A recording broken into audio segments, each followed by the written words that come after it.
জসিমউদ্দিন সম্পর্কিত বিশিষ্ট ঘটনাগুলো এমনভাবে লিখেছেন যে আমাদের হৃদয় ছুঁয়ে যায়। নিঃসন্দেহে আপনারা গ্রন্থটি যখন পড়বেন এ কথার সত্যতা অনুধাবন করবেন। এখন মোড়ক উন্মোচন করা হচ্ছে। মোড়ক উন্মোচনে অংশ নিচ্ছেন সম্মানিত প্রধান অতিথি সহ অন্যান্য সকল অতিথি।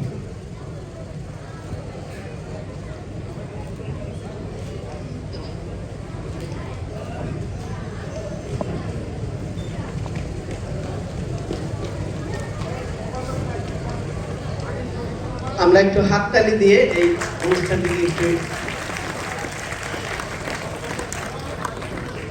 এই চমৎকার নান্দনিক গ্রন্থটি বেশ অল্প সময়ের মধ্যেই তৈরি হয়েছে। এজন্য নিঃসন্দেহে সম্পাদক জনাব মফিজ ইমাম মিলন এবং জসিম ফাউন্ডেশনের সভাপতি জেলা প্রশাসক কামরুল হাসান মোল্লা নিঃসন্দেহে অভিনন্দন পাওয়ার যোগ্য।